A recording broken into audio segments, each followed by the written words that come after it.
Thanks for joining us on the Week in Review. I'm Paris Schutz. Gaza ceasefire resolution rips apart City Council. 26 Palestinians now have been killed. The majority of them are women and children. There are people that are still digging through the rubble for their loved ones. We should not pass a resolution unless it makes clear that Hamas cannot and should not attack again. This resolution fails to do that. Mayor Johnson cast tie-breaking vote on Gaza ceasefire resolution after chaotic city council debate. Jewish leaders and Governor Pritzker lament that the resolution didn't involve language supporting victims of alleged Hamas terror activities. CTU president in hot water over comments telling members to, quote, punch their principal in the face. Trump and Biden get to stay on the Illinois ballot, although Trump opponents may take the issue up in state court. The Chicago Fire Department gets slammed for safety protocols in the wake of multiple deaths on the job. And workers at the Chicago Tribune walk off the job in search of better pay and benefits from corporate overlord Alden Global Capital. Now to our Week in Review panel. Joining us are Mariah Woelfel from WBEZ, Sophie Sherry of the Chicago Sun-Times, Melody Mercado from Block Club Chicago, and from the Chicago Tribune, Steve Daniels of the editorial page there. Let's get right into it. This city council in this city is bitterly divided on this Gaza ceasefire resolution. Mariah Woelfel set the scene for us on Wednesday at this chaotic meeting. So hundreds of protesters, most of them in support of the ceasefire resolution. They've been showing up to city council meetings for the past 4 months, pushing the city council to weigh in on this international crisis. And you saw the divide play out in the council that I think is a reflection of aldermen's constituents and of the city and of the nation. A 23-23 vote that was broken by Mayor Johnson, who voted in favor and passed the ceasefire resolution. It calls for 3 things: an immediate ceasefire, humanitarian aid to Gaza, as well as the unconditional release of all hostages. Proponents spoke out saying that even if this is symbolic, it sends a message of support to Palestinians in Chicago and Cook County. Opponents spoke out and said we shouldn't be weighing in on an international crisis. Let this, leave this to Joe Biden to work out. And Sophie Sherry, we heard the Jewish alderwoman Deborah Silverstein there say this was not the way to go. What was not included in this resolution that opponents wanted in there? It seems, speaking to the alderman after the meeting, that there were a lot of issues with the inclusion of the UN component of this bill, and also the alderman Silverstein, along with Ray Lopez, really just wanted their alternative to be just calling for an immediate release of the hostages there. So a divide here in the Palestinian and Jewish community. Melody Mercado and the Sun-Times was reporting that Mayor Johnson asked some alder people not to show up if they were going to vote yes, so he could get this vote. Why use so much political capital on this vote? It's not anything that's going to lead to some kind of law in Chicago. Right, that's actually correct. But I think that the matter of fact here is when we look at the population of Chicago, Cook County specifically, being the largest populations of Palestinians in the country, in Cook County, it's more than just being symbolic. It's as Alderman Jim Gardner was saying to council, it's about showing people that don't have any representation on council that we hear you, we support you, and we want to show support for you, Palestinians, the people that have, a lot of them do have connections and have family members or immigrated from Gaza. But Steve Daniels, there are Jewish Americans who felt anti-Semitic comments come out of some of these protests saying, do you hear us, though? Yeah, right, exactly. And we editorialized on this and found the whole spectacle to be appalling, to be frank. It was a very one-sided resolution. The one single Jewish alderman on the council, Deborah Silverstein, wanted some changes to reflect, hey, Hamas started this, things like that, and was rebuffed. The mayor moved heaven and earth to get this thing passed by the barest of margins, which doesn't exactly... He had to cast a tie-breaking vote. Yeah, and he and also asked some aldermen to leave so that it would right, come down if all that way. 50 aldermen had been there, it would have failed. I mean, that seems clear. So I don't know what sort of message that really sends. And again, using political capital, but is there a criticism here that the city is dealing with a migrant crisis that is, not getting better?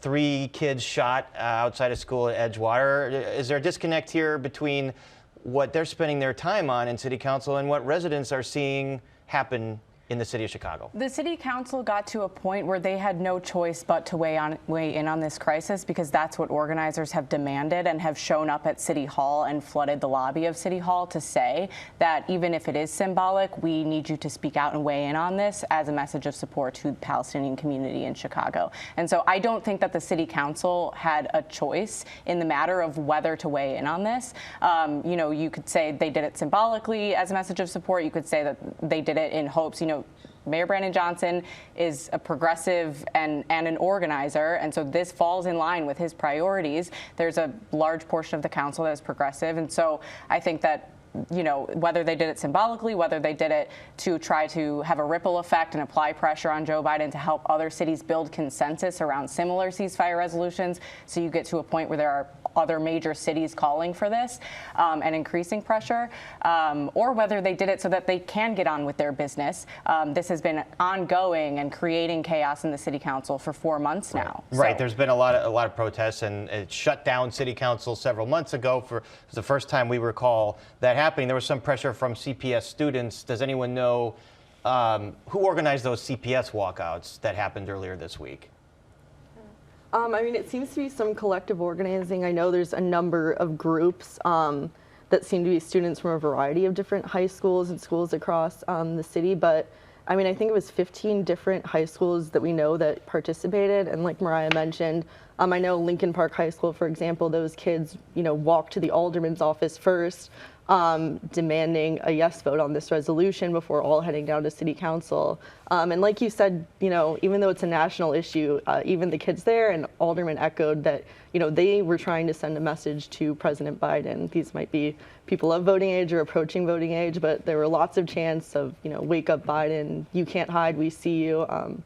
So very, you know, clear and concise organizing around that. Third largest city in the country, sending that kind of message. They're hoping that the president listens to that. But, you know, these student protests come a day after Chicago Teachers Union leadership stands up at a press conference supporting the ceasefire resolution. CTU, we saw, sent out a letter saying, hey, members, you know, your job is not to encourage any protesting. You're just there to supervise and keep students safe. We don't have any evidence that CTU egged any of this on, but is it kind of muddy here that, yes, their union supports this and now a bunch of students that they teach are walking out?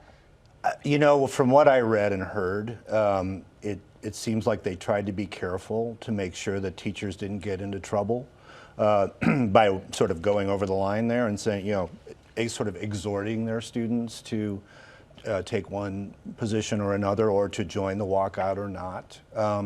So I don't think we've seen, at least I've not seen any evidence that actual rank and file teachers sort of, they were told to be on their best behavior, and from what we can tell, they were. Right. And you know, one non-fan of this ordinance is Governor Pritzker, who basically said he doesn't think it's going to accomplish much, and he wasn't so fond of the language. Another kind of rebuke against Mayor Johnson. I mean, the two of them seem to clash on their priorities in the media a lot. Yeah, I think that's true. But I think here again, Mayor Johnson representing Chicago, like Mariah said, it got to a point where City Council really needed to weigh in, and he gave that support a week before the vote happened. And at the end, he had to follow through with his word with the tie-breaking vote. All right. Well, so is there anything else to happen on that at this point, or is that the end of because this, as you mentioned, has been going on for a long time?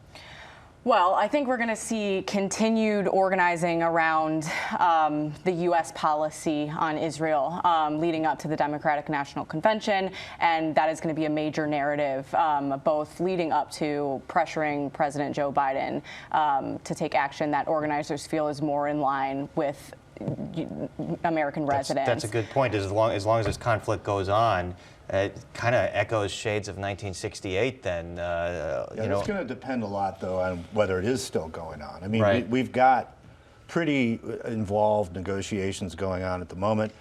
It's very clear that President Biden does not want this conflict to drag on into the election. I mean, it's obvious. He's doing behind the scenes. And he's taking a tougher stance now clearly on putting pressure on Israel to folks that mess around in the West Bank, basically in Palestine. Right. I want to ask you, we did a story this week. A principal at a school files a police report after CTU President Stacy Gates at a union meeting tells members to punch their principal in the face. She says these were figurative, they're taken out of line. Does that make them okay? No. It doesn't make them okay. You know, words do matter. And if you're the leader of what at this point, let's just be honest, is the most politically powerful group in the city of Chicago, you've got to watch your language a little bit. You can't be using those kinds of terms. Now, do I think she was literally exhorting people to punch the principal in the face? Probably not. But come on, it's not that hard when you're a person in a position of responsibility to watch your language, and you can say things forcefully without being like that. And she made the point that this is part of union bargaining, and she feels that her members are being bullied as they're trying to bargain for a new contract. I tried to ask them what this principal might have said or done to provoke her comments. I never really got a response on that. So, you know, a lot of rhetoric being fired one way or the other, but we should mention that it was a non-criminal report and there was no charges or anything filed, but the principal did see fit to file a police report after that. We'll see what comes of that. I want to ask about the migrant situation. The mayor's now postponing again the 60-day migrant eviction policy until March. Will the shelters be able to handle the capacity as migrants continue to stay there? I think that's the biggest question, and I think it really kind of relies on whether or not the state is going to be building the additional 2,000 beds that they promised the city of Chicago. You know, I did ask the mayor at the press conference if he was happy with the speed that the state was working at with right now to try to secure those additional beds. He very carefully worked around that question. We know that the governor and the mayor have been careful when trying to address whether or not there's tensions regarding that, but we know that the city is not going to be opening any more migrant shelters, and we know that the city needs additional beds. And as that becomes an apparent problem, we see more and more migrants waiting at the landing center, waiting for placements in shelters. Mariah, do you think this new extension is going to be set in stone? I mean, none of the previous deadlines were, and I mean, to be humane, you don't want to just kick people out with no place to go. Right, and I think that that's the calculation that they made, looking at the numbers of how many migrants they were going to put out, you know, kick out of the shelters on February 2nd. It was nearly 2,000 people, and so I think they looked at the numbers and decided that there weren't enough people who were being connected with housing fast enough to the point where they could push people out at the proper deadline. And so I think, as Melody said, it's a matter of what the next month looks like. Are we going to get 2,000 more beds? And there's been back and forth between the state and the city on who's at fault for why that shelter hasn't been built yet, of course. But that's one factor. Another factor is how many migrants are continuing to come to the city. There's been a slowdown in the number of buses arriving, but that could change any day. You know, you could get 16 buses tomorrow, and then the whole situation changes again.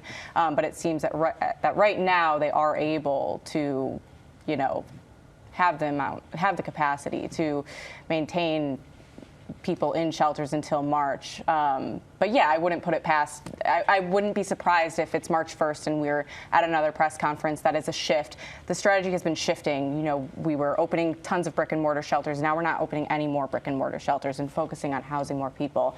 So I think it depends. Are caseworkers at shelters on the daily? Are there enough caseworkers at each shelter to get and those are state resources, to get migrants housed quick enough? And I guess we'll just we'll see what that pace looks like in the next month. What do you think the pace is going to be like? What do the next few months look like? Yeah, I would agree with what Mariah just said. Basically, we don't know. I mean, there has been a slowdown, which is, you know, welcome and is helpful to taking care of the people that are here. We've got a political convention coming up, and I think that's where things get potentially hairy. Is sort of Republican meddling in trying to make the city look bad, trying to make the Democrats look bad, and a whole giant influx of migrants can help make things chaotic and accomplish that. So this is going to go on for a while, and I guess what I would just say is that it does mean that there needs to be some more long-term strategizing. And it doesn't seem like there's going to be any help in Washington. This congressional immigration bill looked like it had some momentum, but now after Donald Trump reportedly said, don't pass this bill and make my opponent look good, even though I'm the one that wants a tougher border, it doesn't seem like it's going to happen. No, and that is really, really too bad, because the politics are lined up to finally do something about an issue that has bedeviled this country for 4 decades. I mean, this has been going on forever. Democrats have more than come to the table on this issue, and here we stand. You know, and it's sad. It's too bad. It would give the president the authority to shut the border down after a certain amount of illegal border crossings per day, per week. I think the details are worked out on it, but again, it doesn't look like it's going to go anywhere. Do you feel, Melody, that the buses are going to start picking up again? And, you know, Texas Governor Greg Abbott is going to say, you know, I've kind of let you off the hook the last few weeks. It's time to throw more at you.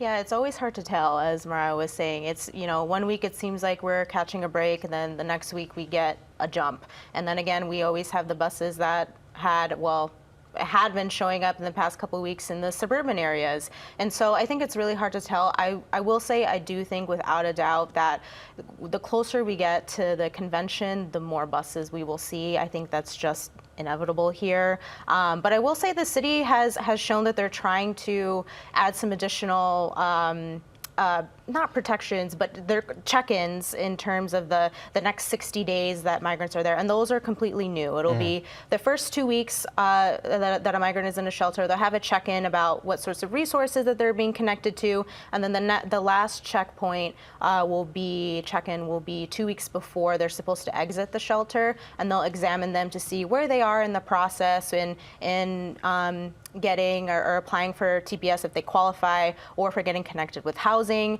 And if that's not the case, do they qualify for an extension at the shelter? TPS, temporary protected status, giving them the ability to perhaps seek work. Sophie, I want to turn to a story that you did that was on the front page of the Sun-Times this week. OSHA, the Occupational Safety and Health Association, they have a mandate to the Chicago Fire Department to change their safety protocols. This after 3 fire deaths in 2 years. So what needs to change? Yeah, so like you said, OSHA sent a very strongly worded letter to the Johnson administration this week, basically saying that the city and the fire department need to extinguish this practice of allowing firefighters to operate alone at the scenes of fires, which they found to be an issue or even a contributing factor to the death of at least the 3 line-of-duty deaths in the fire department, looking back to 2021. One of those, the 2021 case, was OSHA just put out a really comprehensive report and investigation detailing exactly where the breakdowns happened in that case, in the death of a rookie firefighter, Marshawn Plummer. In that case, OSHA found that a rookie, was sent into the scene alone, had a malfunction of his breathing device. And there was no one in there. There was no one with him. OSHA also found, and has found in other cases, that there seemed to be a complete breakdown of radio communication. There was a delay in calling a mayday, which would be like the all hands on deck alarm for a firefighter down. And it took about 10 minutes, OSHA found, before crews, 1, determined he was missing, and 2, found him at that point unconscious. And as you mentioned, 3 deaths. I mean, these have been very heavily covered over the last couple years. A sign here that perhaps the department is not operating as safely or with the right protocols or with the right training as it should, and there needs to be reform here. Yeah, absolutely. I mean, that's what OSHA is basically saying. This is sort of the last warning here. This came along with a series of citations and violations for an August 2023 fatal fire, where they again found the same issue of a firefighter is operating alone. And they basically said, from here on out, we're going to, cite each one of these infractions in these investigations until there's some change. Did the Johnson administration have any response? They did not. Neither did the fire department, really. I mean, the fire department appreciates these reports, is aware of them, and are working to make this a safer job. But, I mean, obviously they're dealing with what's been an incredibly difficult year for members. I don't know how long it's been, but there were 4 line of duty deaths in 2023, which is the most in ages. And if some of these are preventable with different policies, you would think that this is a priority. Right. Like this has to happen right. And some right of it now. is, I mean, the wording in the letter to Johnson, some of these suggestions are fairly straightforward. Right. For example, it's just that the department needs to make it a cardinal rule or standing operating procedure that all crew members enter together, stay together, exit together. Right, right. Well, I will see what comes of this. It's a great report, very important issue. Trump and Biden, they get to stay on the ballot in Illinois. Steve, are Trump opponents going to go to the court system now to kind of get a similar outcome that happened in Colorado? Yeah, that's what they seem to be seeking. You know, all of this is going to be up to the Supreme Court, and the hearing is coming up soon, within a week or two, right, before the Supreme Court. So whatever happens here, whatever has already happened in Colorado and Maine and other states that have taken a position on this will all be determined by the Supreme Court. So as we 6-3 conservative majority, we would expect, we don't know for sure, that they would probably overturn Colorado's ruling. The Illinois issue might be moot at that point, if they issue a ruling pretty soon on that. In our industry, in the news industry, we had some news. Tribune reporters walked out yesterday. They were protesting for a contract. What is it that they are angry about with their overlord? And we have a Tribune person here, and I'm sure he'll just patiently listen to what you have to say. Well, Tribune reporters have been fighting for a contract for 5 years. They went on strike yesterday and talked about how Alden Global Capital is trying to cut their 401k. These reporters aren't even fighting for an increase in their 401k match. They are trying to fighting to keep it. They're fighting for cost of living raises. I heard one member who spoke out who said she hadn't gotten a raise since 2004. Others haven't gotten raises in 5 years. It's difficult to live in the city of Chicago with inflation, as rent increases, as prices increases, to live without a pay and this raise. is a company that is not hurting in terms of the overlord, Alden Global Capital. It continues to make money. Well, I mean, what they've done throughout the country country is take over papers, kind of cut them apart, sell off the remaining parts. But Steve Daniels, we know that the Tribune is still a very viable newspaper that puts out a really good product every day. You're not in the union because you're in the editorial board. What's your view of all this?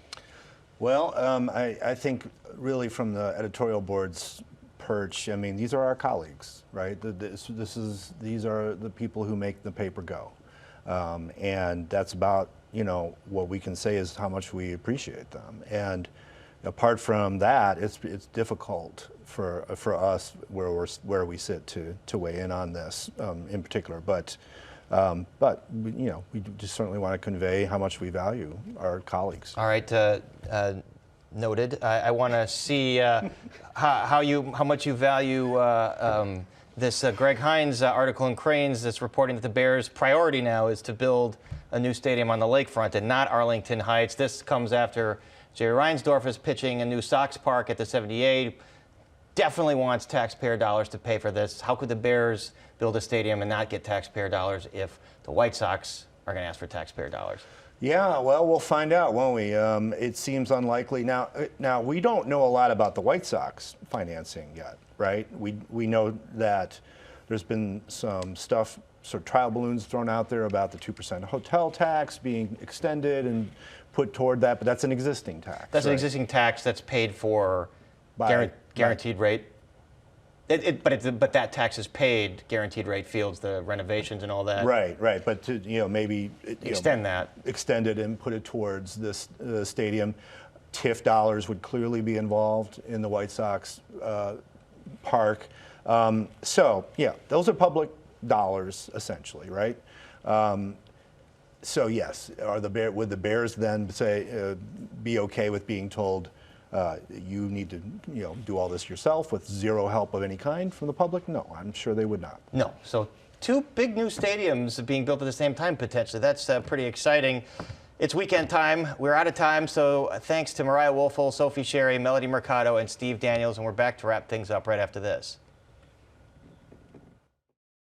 Tonight's presentation of Chicago Tonight, Week in Review, is made possible in part by Ann and Rich Carr, Francine and Dr. Anthony Brown, and the Mollenhauer Progressive Philanthropic Fund in honor of Ida Mollenhauer, supporting quality journalism.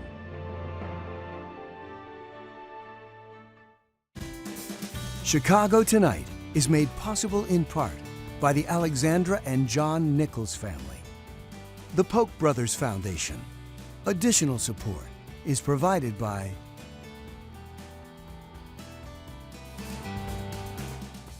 That's our show for this Friday night. Don't forget you can get Chicago Tonight and the Week in Review streamed on Facebook, YouTube, and our website, WTTW.com/news. And now for the Week in Review, I'm Paris Schutz. Thank you for watching. Stay healthy and have a wonderful weekend. What do you think, Melody? You think Mayor Johnson is going to green light these big stadium projects and hand over some taxpayer cash? Or should I ask Governor Pritzker, the General Assembly? No idea, Mariah? to be honest. He seems interested in keeping the Bears. I mean, with multiple meetings with Bears ownership, like I wouldn't be surprised if there's, some incentives to keep them. And for the White Bears Sox, want to go to 35th and Shields now that the White I'm Sox are going into the yeah, same right, exactly. I'm pro keeping the Sox where they are. It's like such an institution there. I grew up in Bronzeville. It's right down the street. It would be sad. It would be sad for Bridgeport to lose the White Sox. But obviously, lots of reasons on both sides. It'd be better to go a little bit north than to go to Nashville. Yes. Yes. I also think Bridgeport's a thriving neighborhood. I don't know that they need the Sox Bridgeport anymore. It's the stadium's like not part of the neighborhood because it's.